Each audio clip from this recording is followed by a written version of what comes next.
I'd like to point out it's the middle of the day and you should all be working.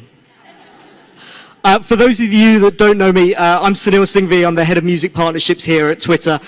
We've got an incredible moment for you. I'm so excited to bring up two guests for us today. They're going to be talking about their new movie, Rock the Kasbah, Mr. Bill Murray and Mitch Glazer. Come on up, guys.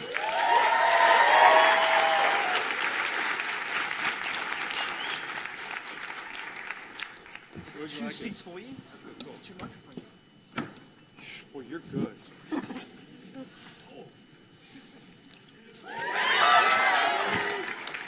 you doing?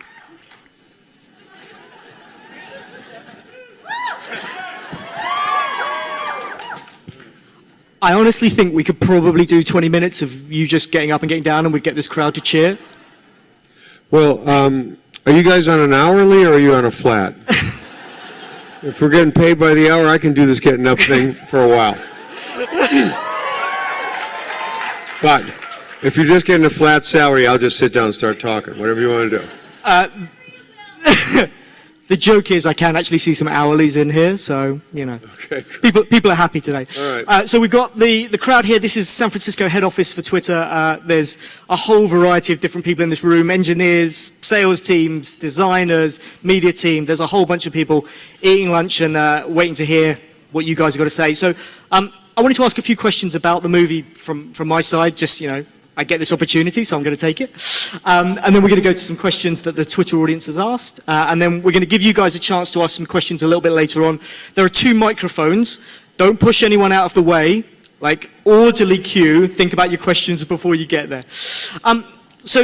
Mitch, I was going to start with you, just in terms of the writing process. Like, how did the film come? Well, I just want to say that the new guy is telling you that there better be an orderly queue, okay? Okay? Because there's a new order here. The new broom is saying an orderly queue from now on, okay? You go ahead and be orderly, all right? I'll listen. Yeah, I'll be orderly. So, how did the movie come into being? Like, when did you dream it up? I've known Bill and written for him and with him. We did Scrooge together in 1987, and Christmas classic. And at a certain point, I realized that you know, he'd done 3 or 4 movies, you know, as he described them, somber, but I mean, amazing films. And the last one, I think, was Broken Flowers, which was a beautiful movie, a great performance. But as a friend and fan, and with someone who had the opportunity and hopefully the ability to write something more comic for him, I jumped at it. And so the way it started was trying to write something for Bill like that. And then I came from a rock and roll journalist world, hence the hair, clearly, and Rolling Stone, a magazine before that called Crawdaddy. So I knew the world of sleazy rock managers too well. And then the rest of it evolved. I mean, we had a friend named Tom Freston who was telling me stories about Kabul, Afghanistan at that moment, which was 7 years ago, which sounded like kind of a rock and roll Hunter Thompson insane world at that point, with, you know, clubs behind blast walls and all that. So that seemed like a good place to set it. And also I discovered through Tom and a friend of his who owns a company called Tolo TV, this Afghan Star, which is their American Idol. And I thought it was spectacular. And the fact that there had been a woman who had been the first Pashtun woman to sing on Afghan Star, second year of the show, inspired me, because she did it in the face of death threats and being ostracized by her family. She still got up there and sang, and I thought that was an incredible thing to build the story around, with Bill Murray as your guide, you know, Richie Lanz as our guide through it. So that's a quick genesis, but it came together quickly. And Bill, from your point of view, you've worked with Mitch a long time. Scrooged is an incredible movie, and when you look back at it now,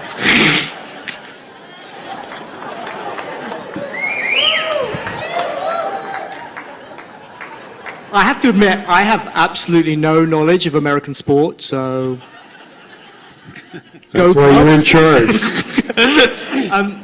Over the time you and Mitch have worked together, you know, how many ideas has he pitched you that you've thought, not this one? I'm sorry, could you say that again in American? I can't understand what the hell you're saying. Obviously you threw me, because these are the Chicago Cubs, Sunil, okay? These are the Chicago Cubs. So that was a muted cheer in here. What? It was a muted cheer for the Chicago Cubs. How many of you here tonight are pulling against the New York Mets and for the Chicago Cubs? Okay, I didn't really understand your question. Could you try it again? So, over the time that you and Mitch have known each other and you've worked together, how many ideas has Mitch pitched you, has said to you, come do this movie, come do this project, that you've thought? Countless. Thousands, really thousands. No, he's got a million of them. He'll have a bad idea before we walk out of here today. No, we've had some kind of fun fixing movies. It's kind of fun to fix movies, kind of like walking into someone's desk and solving their problem is what you know what that's like. And we've worked on movies that we've gotten to fix a lot, but we wrote another one that we never got done, that kind of got sandbagged, but I can only think of two that we've really worked hard on. This one and another one that you may never see. But this one it's kind of a long time coming, and I think it's really worthwhile. This is an unusual movie. I haven't felt this way about a movie in a very long time. Amazing. So, without further ado, we're going to get to some questions from Twitter.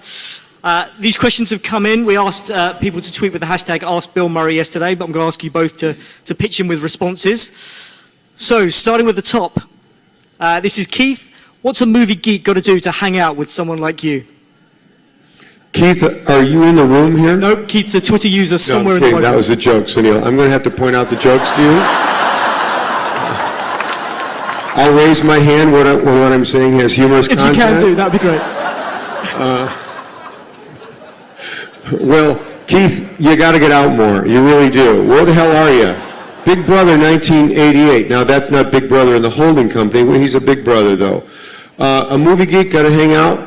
Well, let's get involved. Let's see, what can we work on? Well, I'm not really sure where Keith is. He's out there. But to hang out with someone like you, I think we have to get interested in something similar. Like, for example, if the Cubs were to win tonight in Chicago, I'll be going to the game in Chicago tomorrow night, Keith. If you're in the Windy City, just ask for me, Bill, Chicago. Bill at Chicago, Bill at Clark and Addison, and you'll get me. You'll find me right there. That's what I do. Shy of that, if Cubs don't win tonight, I'll be pounding them somewhere. I'll just be pounding them. So just walk the streets and check the gutters. Right. Okay, so the next question, this is from Chris. Earlier this year, you surprised us all with those killer legs. What's your workout regime? Oh, that's you! Wow, Chris. Ooh, security question. Well, as you can see, it's mostly genetic. The workout, people don't really like to admit that I work out with them or with their equipment, but I like something called TRX. Does anyone know what TRX is?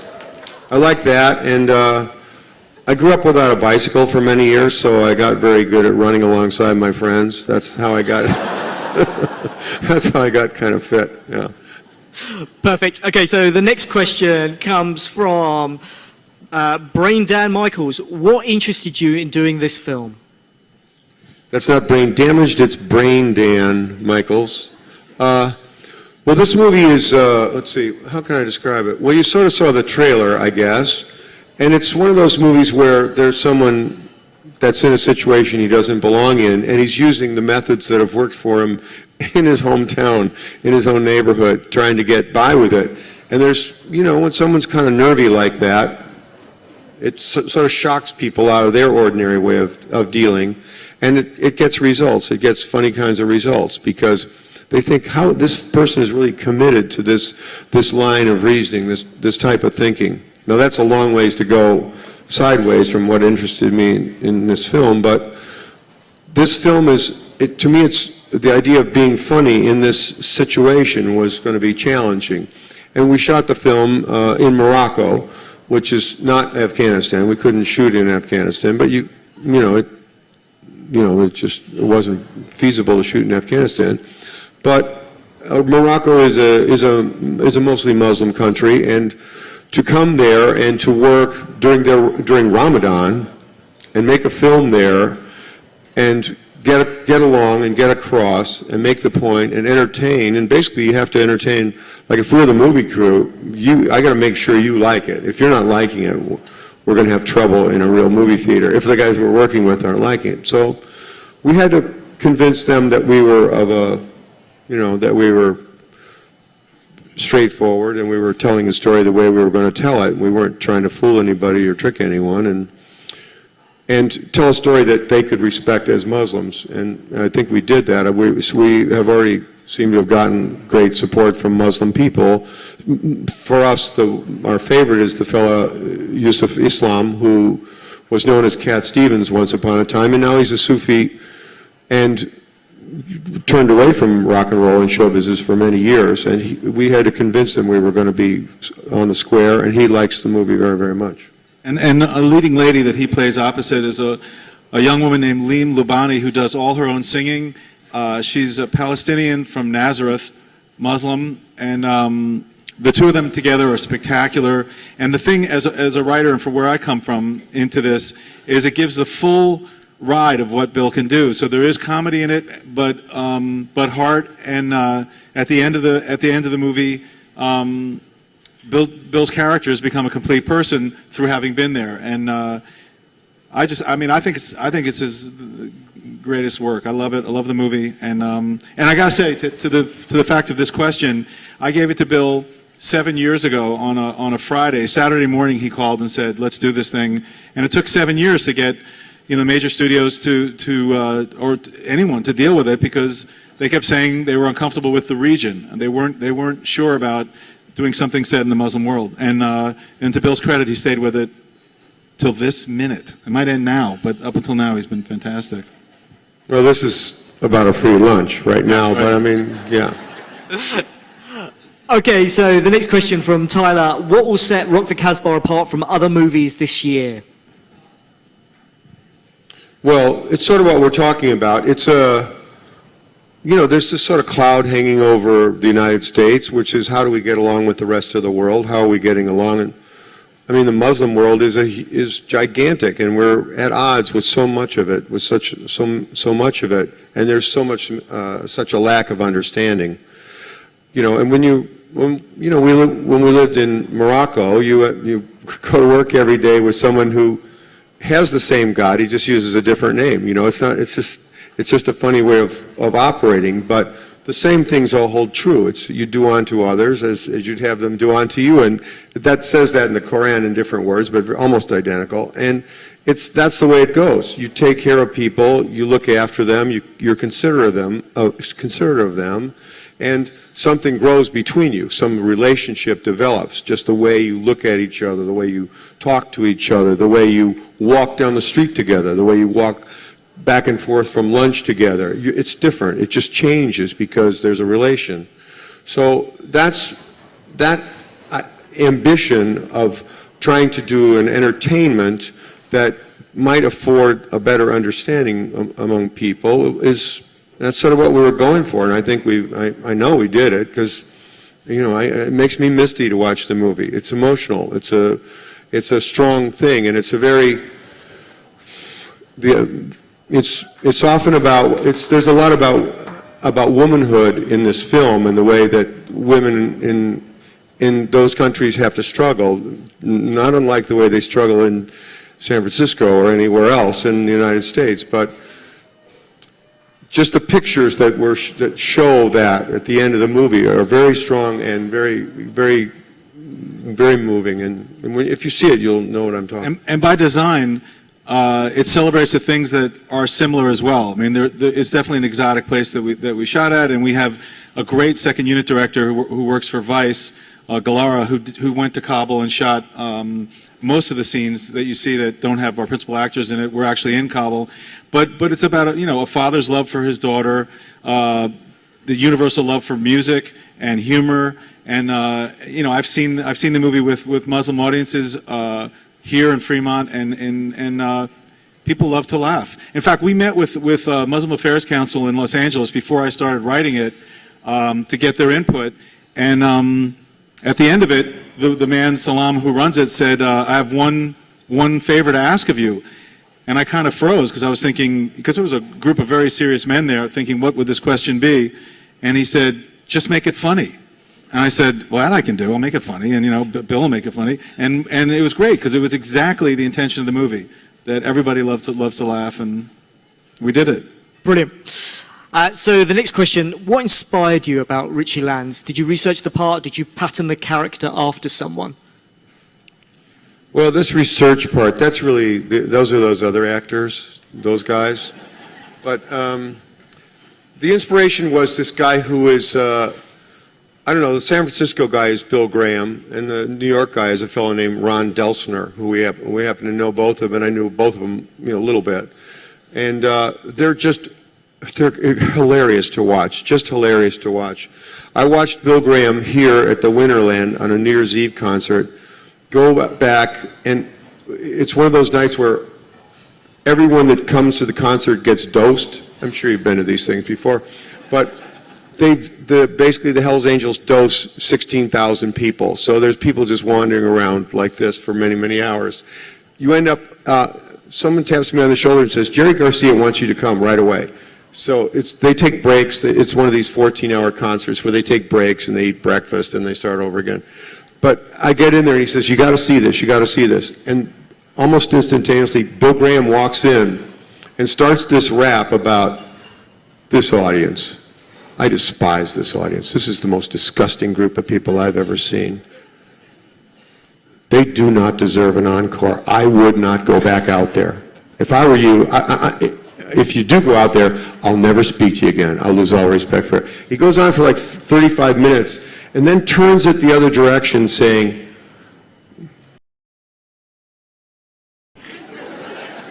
they're just kids, guys and girls, and they love you and they love the city and they love what's happening and what the promise of what you do is and through the whole thing, Jay Garcia's looking at me going, right? Is this great? Because I guess he does it every time out, but he just loves the turn of starting by despising the audience and wanting to set fire to the room and then saying, if you don't go out there, there isn't a God and there isn't a Tenderloin district. You understand me? So anyway, those are those guys. And Delsener's a funny guy who represents Van Morrison, and he always invites me to come to Van Morrison's shows because Van arrives cranky. He arrives not ready to work. And so I'm supposed to cheer up Van Morrison, which is kind of a funny idea when you think about it, you know. Hi, I'm Irish too. You know, it's a troubled past we got. Yeah, it's tough. And then having to cheer him up to go out and play, and, you know, he could go out there miserable and still be amazing. But the idea that someone says, taking care of it, Van, taking care of it, Billy's going to be here. It's going to be a problem. Not going to be a problem. It's going to be a Billy. Anyway, those guys are like that. Perfect. So if you had to pick a life motto for your character, what would it be? This is from Melissa. You got one? I want my 20% is what he's offering. But that's not bad, 20%. Can we run with that, about 20%? I think if I showed up at 20%, if we all showed up at 20%, we'd probably do 50% better than we've been doing. Think about it. Look around. Look at the table around you and think if that person came in at 20%, how much you could get done. If only she would come in at 20%. God, what a difference this week would have made. Really? What day is today? Is it Wednesday? Yeah, exactly. Because you're at 10%, you don't know what day it is. A little bit more effort. I mean, if you could double your output, you'd start parting your hair on the other side, you'd see your monitor, you'd see everything, a lot more would get done. But I think that's not bad. If we could just increase our presence. So we've got a couple more questions from Twitter, and then I'm going to ask people to come up to the mic, so you can start making the orderly queue now. Favorite line of the movie? Mitch, do you want to start with your favorite line? Unfortunately, it's not one I wrote, but there's a moment where Bill's trying to convince the head of this show, Afghan Star, to break the rules and let this woman singer come on and sing. and there was dialogue written about rock manager, how to sell somebody, and Billy went off into like a math run about 7:30. I got an 85-15. By the middle of it, I didn't know what he was talking about or what the math was, but I had to walk away, and literally the last line of that, which was him, was, and those numbers can be massaged. And I thought, oh my God, he's really in character now. I like that.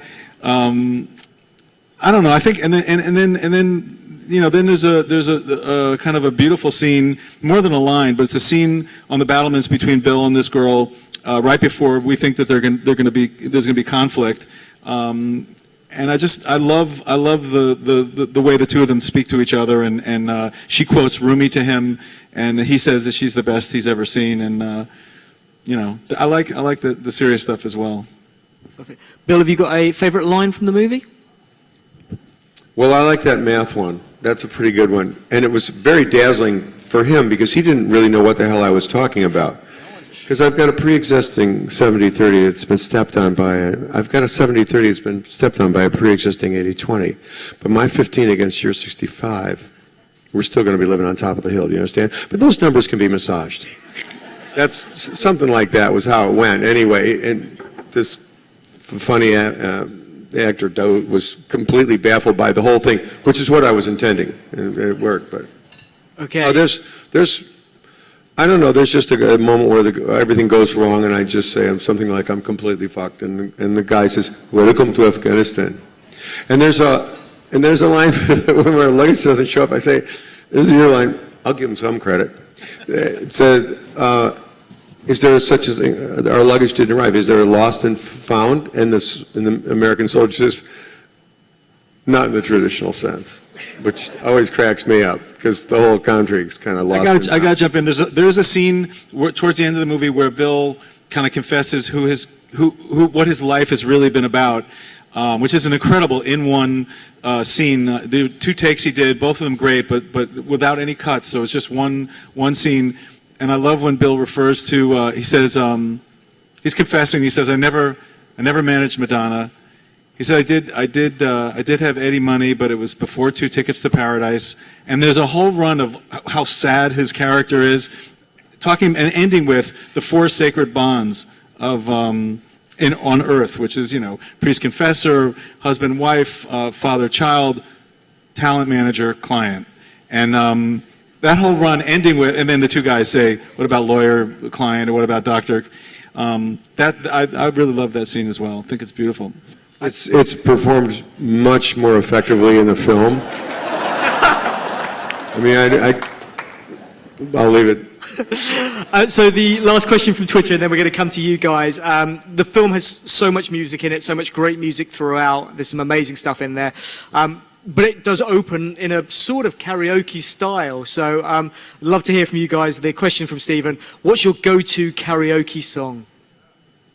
I never heard someone asked me that term "go-to karaoke song" so funny, and I turned to my son Homer. I said, "What's your go-to karaoke song?" And he said, "Hell is for Children" by Pat Benatar.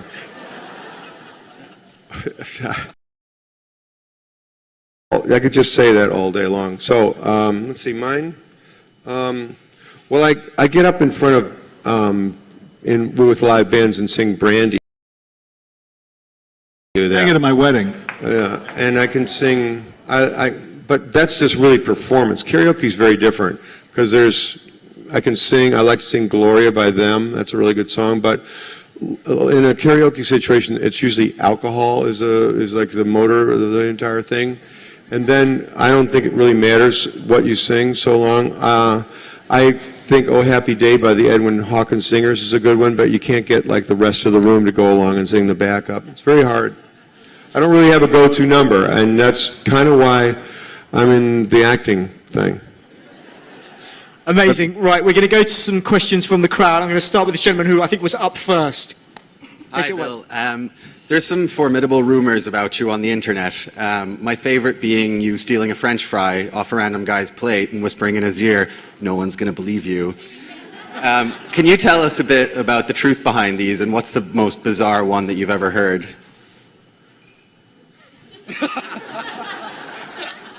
I don't really have any idea what you're talking about.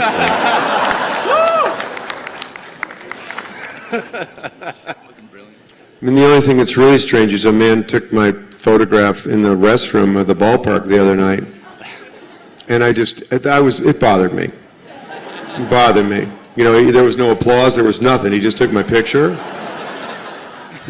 So I stepped on his foot. I will tell you that, I stepped on his foot. And then I thought, I'll get him arrested. It's not cool taking pictures in the men's room. But no one did anything. They were just, you know, going back to the ball game. No, there was no movement at all. There was no lynching, nothing. Nothing. I walked back, my feelings were hurt. 42,000 people didn't know or care. You know? Okay, we're going to jump to a question on this side. Bill, you're a legend. How are you? How's your hand, man? It looks like you have a little bandage on there. Is it good? Well, this is an argument for sunblock, young people. It turns out that I had a thing that was like a little sort of a bump on my hand, and it hurt. And I went to like the skin doctor guy, and he said, "Oh, that's a squamous cell," which is if you grew up where I lived in Illinois, as soon as the sun came out, you got sunburned. That was your job because the sun didn't shine for months at a time. So then you had to get sunburn. So sunburn, and this is off the point, but if you like, I think what happened was I like fell or did something stupid athletic and banged it. And if you bang skin that you sunburned even 15 years ago, it actually can become what they call a squamous cell, which is it's cancer. It's cancer. So you're looking at a cancer survivor up here, you know, who was photographed in a men's room just the other night. But they pull it out and they take like a little football out and they dig in. And it was really cool because you look and there's like a hole in there and you can see veins. I've never looked beneath my skin before. It's quite fascinating. But the thing is about as big as I don't know what. It's about I don't want to say as big as anyone's particular brain, because that's rude, not nice.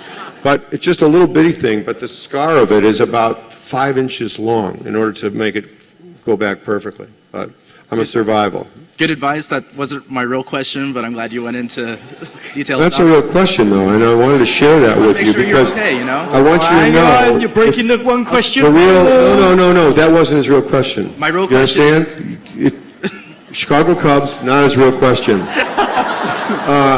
But you should always, it's the back of your hands where you're going to have trouble. That's where people get sunspots, and that's where things happen, because it's your hands that are always out in the sun. Your hands, and in men's case, your ears, or women with shaved heads, your ears. Thanks. Do you have a real question now? Yes, I have a real question. I'm sorry. During your time with Hunter S. Thompson, I was just wondering if you could kind of relate to us some things that you learned about life from hanging out with him. From Hunter? Hunter. Well, Hunter was a really wonderful, intelligent, fun guy. He was really fun.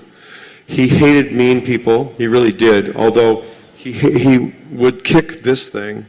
And he liked to kick inanimate objects. That's one of the things he did. But what did I learn about him? I learned that, let's see. I want to give you things that are kind of funny and kind of helpful.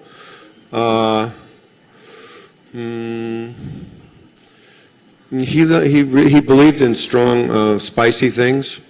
He believed in margaritas. He always over-ordered.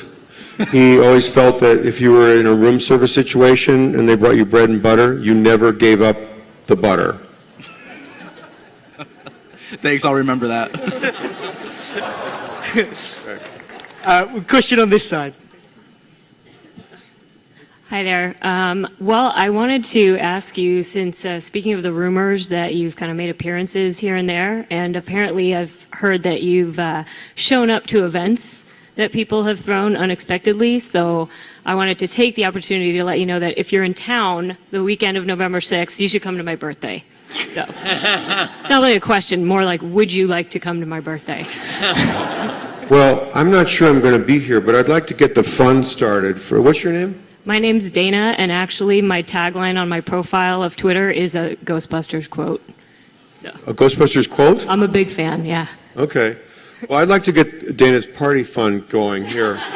you want to walk through the crowd, maybe?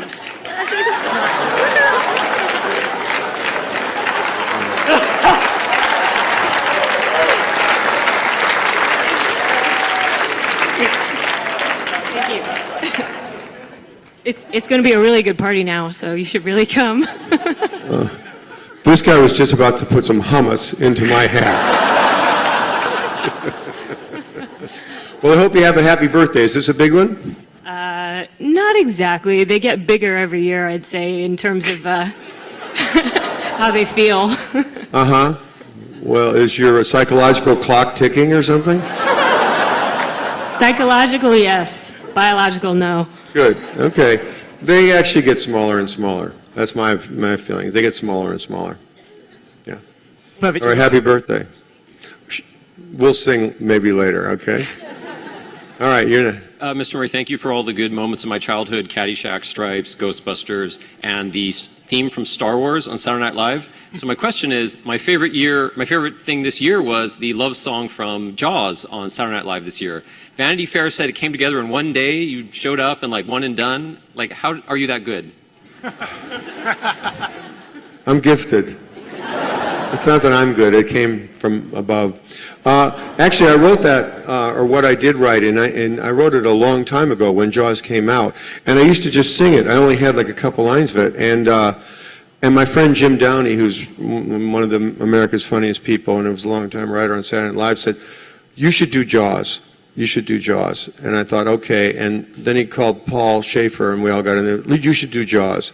Okay, so it was a long thing of getting all the way to New York and arriving, and we ended up in the little tiny room on the 19th floor with the piano in it. And Paul started playing, and I started singing, and I started singing the first couple words, and then I said, "Guys, I never finished writing that thing. That's all I ever had." And they just both looked at me and said, "Yeah, we know," which I thought was very brave. So then we just had to futz around and figure out how to end it, and it was the high point. It was fun. It was silly. Thank you so much. Jaws! Get away from me, Jaws! You goddamn Jaws! Won't you leave me as I am? You took me, ooh, out of the deep blue. You made me part of you, and now, Jaws, now that you've set me free. Well, you have to watch the show to see the very ending.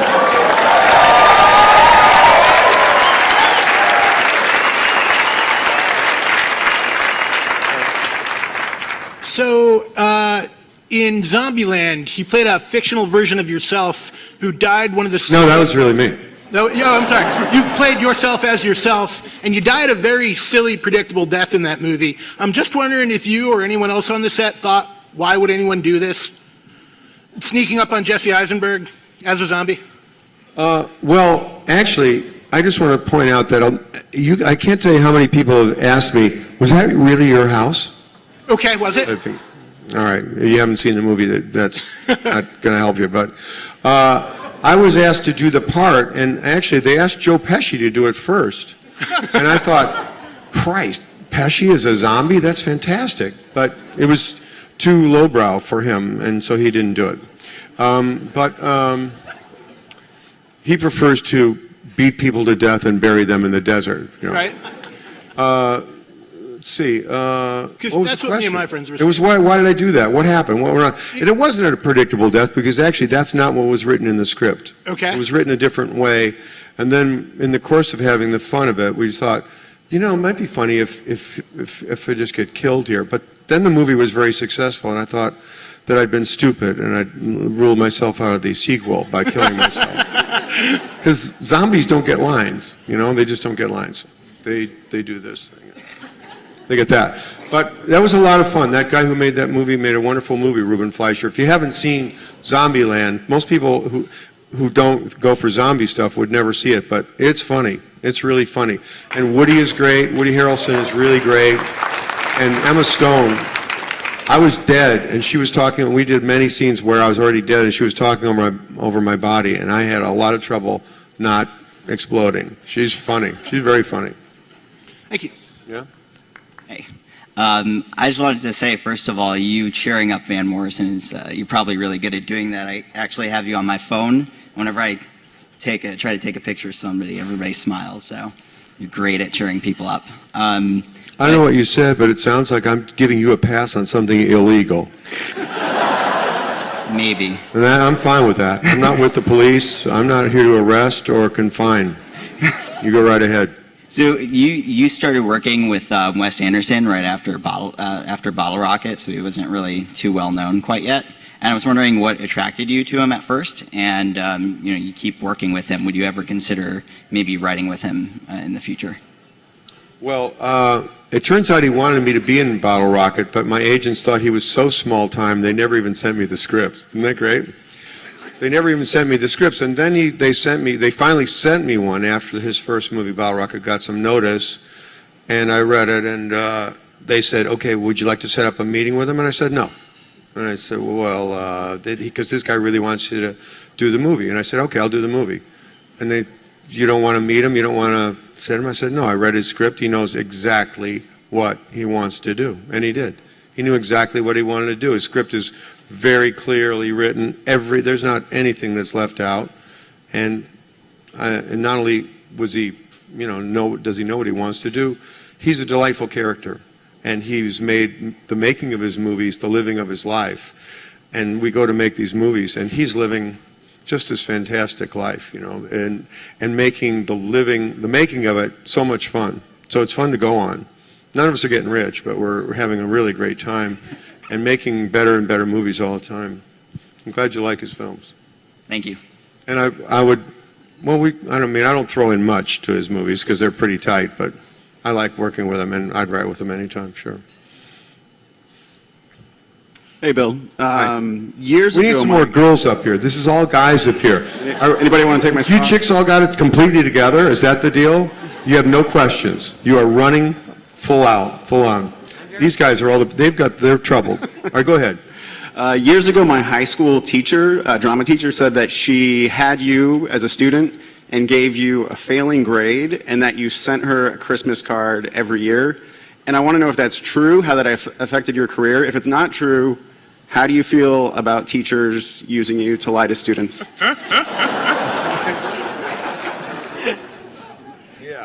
No, I mean, people have been lying a whole long time all over the world, and that woman is a witch. That's what I figured. Wait, where's this you went to school that I had a drama teacher that failed I me? went to school in California down in Hollister, but she said that she taught you at a previous school when you were in high school. Well, I never really took a drama class in high school. It's clear she was lying. But you turned out great. Look at what you fought through. Thank you so much. You've really turned out great. No, I never got a failing grade in a drama class. I don't think I ever remember taking one that was. They're not even a pass-fail course. I never took one, but it shows. But maybe she gave me instruction of some other kind that I didn't do so well at. I don't know. Who knows? I don't know what. Driving. No. We've got time for just one more question, so it's going to be this guy here. Oh, well, why don't you just, we can do a couple. Why don't you just ask yours, and you ask yours, and you ask yours. We'll ask them all, and we'll see if we can get them all answered at once, okay? Yes! Gotcha. I mean, you really, here in the United States, we've got to have warning about stuff like that, Sunil. You can't, you just drop that UK bullshit, okay? Let's go. So, You got to let us know. 5-minute warning. Anyway, go ahead. Thanks for coming. Pleasure to meet you. Speaking of Zombieland, Woody Harrelson's reaction when he sees you is like completely off the hook, and I think we're all kind of stopping ourselves from going like, "Oh my God, it's fucking Bill Murray." What reactions do you get from people on the street? Because you have this approachable demeanor, and Okay, that's good. All right, tell us yours. I'm gonna get it. Okay, go ahead. All right, you move faster than that. Okay, there you go. Hey, Bill, nice to meet you. Quick question for you. How do you You're not going to decide- drop the mic, are you? I see No. the thing. Okay, go ahead. How do you decide what roles to play when you're looking at scripts? Okay, that's good. You can all stand together as a group, and then we'll shoot you. Go ahead, put him in. Go ahead. in Rolling Stone, you mentioned that Broken Flowers was such a good movie that you were considering not doing acting anymore. I just watched it the other night, and in terms of all your other movies you've done, and I think this one, I disagree. And I want to know, well, just like, I don't think it was the best movie you've ever done. Okay. And I want to know from you why you think it was so good, what you liked about it. Okay, all right. Back to the Wes Anderson topic. I've heard or saw some interviews talking about the kind of behind the set and the dinners and stuff like that Wes puts on. I just wanted to get your perspective on that. Okay. I heard all your dialogue in Kingpin was improvised. Is that true? Okay, so I'll just do this group here at once here. So with the movies, as often as not, I mean, it's the person that's going to direct the movie a lot of the time. Like Wes calls me up and says, I'm going to make a movie. I don't really bother to read the script. I just say, okay, and we go along with that, you know. With the Farrelly brothers who made Kingpin, they try to, you know, you can't cross the line until you figure out where it is. And the Farrelly brothers sort of just delight in figuring out where the line is and crossing it, crisscrossing it, traversing the line of not just good taste, but taste at all, any kind of sensation in the mouth. And Kingpin was one where I did improvise a lot with those guys because they're very free, and they would suggest things like, because they do this thing, they will say like, what if you threw, you know, like a big handful of horse shit at the nun?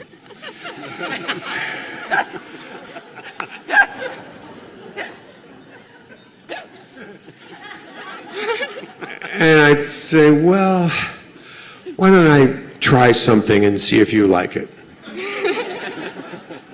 So that's how it goes with those guys. But they're always game for, they're just like a bubbling mud pot of mud. And they're fun to work with. They really make making movies a lot of fun. They have more fun making movies than anyone I've ever been with. And Kingpin was a lot of fun because, I don't know, I had that hair. I had that good hair in that movie. And I remember the first day going into work, and there's Woody Harrelson, and I said, "Oh, what are you going to do with the hair, Woody?" And he said, "I've got a thing. I'm going to do a comb over." And I said, "Yeah, me too." Okay, so and you asked about Wes Anderson, what he's like in the dinners and so forth. The guy can eat. He's like a little sliver of a guy. He's like skinny like. He's like skinny like Sunil here. But he can eat like Joey Chestnuts. It's crazy. He goes out and eats and eats and eats enormous quantities of food. He must burn it all off, you know, thinking or something. But I've never seen anyone eat like that wasn't over 300 pounds. He really can eat a lot of food.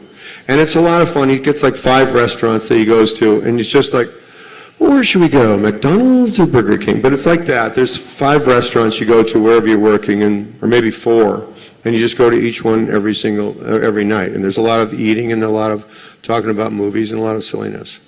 Okay, so I'm missing one. Let's see. What was the first one? What was yours? Oh yeah, how people react to me. Well, like they take my pictures in men's room. They do in men's room. They do that. Oh, they scream at you. I used to live in New York all the time, and when you make a movie in New York, you're walking down the street the next day, and it's a very strange thing has happened because you were on that's not a movie screen. A movie screen is like all of that, you know, all of that. And when people see you on the street the next day, they literally go, "What the fuck?"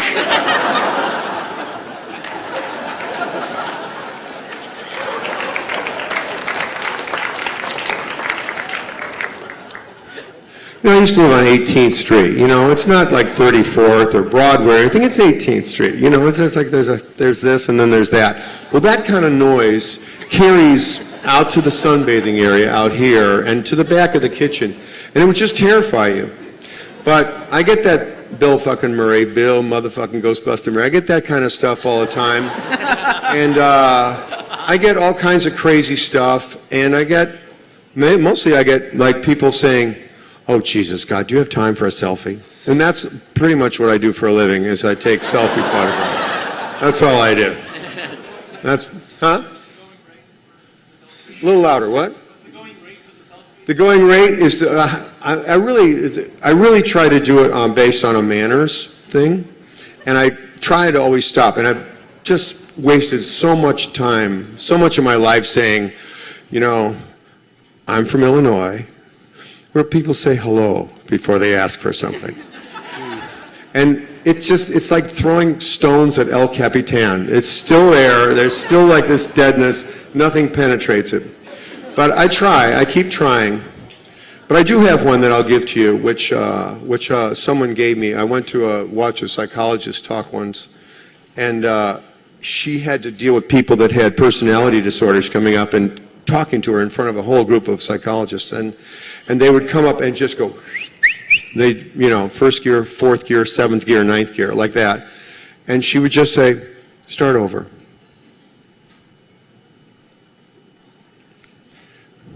Let's try these ones here. You might want to try that yourself when someone's coming at you with lefts and rights. Just say, start over. Start over. Hey, Bill, I just wanted to first say thank you. Your performance in Rushmore had a really profound impact on my life, and kind of how you portray that character and how he kind of went through what he was going through and came out the other side. I actually have Rushmore tattooed on my arm. I think that performance is maybe my favorite performance of anybody I've ever seen. So thank you. My question is this: you're such a legend, and I know an entire generation of comedians and actors have looked to you and looked up to you as inspiration for their own careers. Is there anybody out there now that you just really look up to and respect, like maybe from a little bit younger generation, that you really want to work with? Okay, all right. Good. This fellow's been excited. Hi, Bill. I'm excited. I make Vine videos for a living, and I was wondering if you would make a quick Vine video with me. It's a 6-second video, and I have an idea. I don't have that kind of time. Yeah, I can do that. Go ahead. What? But you got to wait. Go ahead. Caddyshack is a big part of my relationship with my husband, and I was keen if you could do the Dalai Lama Caddyshack line for me, please. Oh, well, that's a bunch of lines. I don't, so I didn't rehearse that. I just did it. But that was a scene that was written by my brother Brian, who was one of the writers of Caddyshack.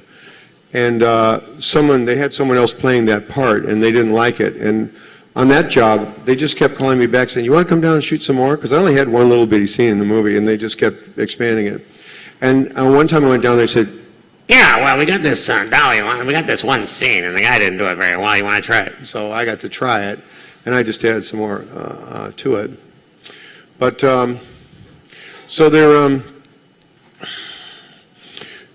that legend thing, that's all. You really can't take that very seriously. You start believing that stuff, and then you start walking forwards off this thing. But there were people that were more talented than I in the very beginning.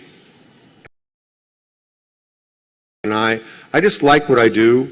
I really like it. It's the one job that I found that the more fun I had, the better I did it. And I thought, well, that's back when I was your age or younger, I thought that it was important that you had some respect, self-respect about what you did for a living, that you could live with yourself. And I thought if I had a job where I had to have fun to be good at it, that would be okay. I'd be comfortable with that. So that's how I got doing this, and that's why I still do it. Being a legend that's ridiculous, and having money is okay, but being famous there's probably more that you not have than have of being famous. But I still like doing it because I have to have fun when I go to work, and it forces you when you're a really difficult day or a hard life or things aren't going your way. I've got to have fun doing my job first, because I really feel like that's sort of my my work to, it's a barometer of what my state is. I can see myself on the screen and go like that, well, that's my state. That's the state I was in that moment, that day, 2014, 15, right? So that's why I do that. Because you see, I jumped ship in Hong Kong, and I got a job working over there in the Himalayas, and I'm over there, and one day, there's a late loop, and who do they give me? But the Dalai Lama himself, the ninth son of the Lama, striking, the robes, majestic, striking. And so he takes off, and, he's a big hitter, the Lama, long, very long. He hits off, and he slams it deep into this chasm here. and I can find it, but we won't finish today. So at the end of the round, I say, he's going to stiff me. And I'm like, hey, Lama, how about, a little something for the effort, you know what I'm saying? And he said,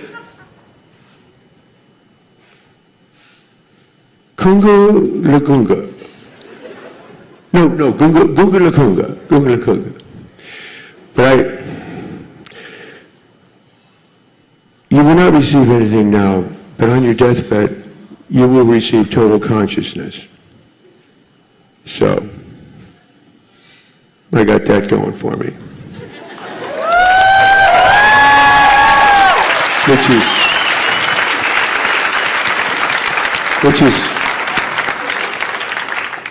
Which is nice. So I don't quite remember it, but like I say, I only did it that one time.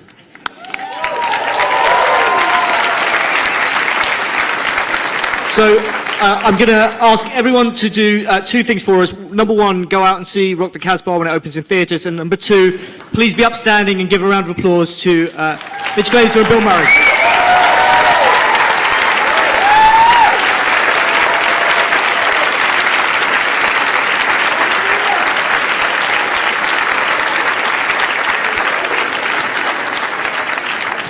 Oh, I want to say one thing. There's another thing I want to tell you about. I don't know if any of you if journalism is interesting to you, but there's a woman named Lillian Ross who wrote some famous New Yorker profiles, and I've known this lady. I've met her a long time ago. She's a real character, and she's the most brilliant reporter I ever saw. She's funny and she's smart, and she has a book that's out now, and it's called Always Reporting. And she's done great profiles on Charlie Chaplin and Hemingway. She's 90 or something.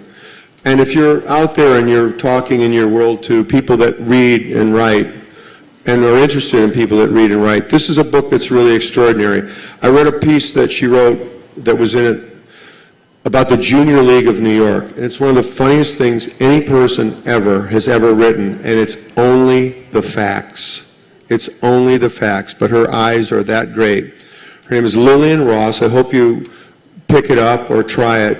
It's really something. If you ever wish to be a writer yourself or learn something from someone that really is at a very, very high level of this stuff and is only known among the people that know the writers, that's someone you could read. Okay? Oh, yeah. Oh, there's one more thing I want to tell you about. How many of you are vegans or no one? Okay, it's a good room. All right, anyway, there's a guy that wrote a cookbook called the Vegan Cookbook, called the Crossroads Cookbook, and I've eaten this guy's food, and I'm not a vegan. I've eaten everything, and except I don't like eating stomachs. I don't like eating stomachs. I don't think that's fair to ask one stomach to digest another stomach. I don't think that's right. But it's called the Vegan Cookbook, and it's by a guy named Tal Ronan. That's good. If any of you eat, you try that, okay?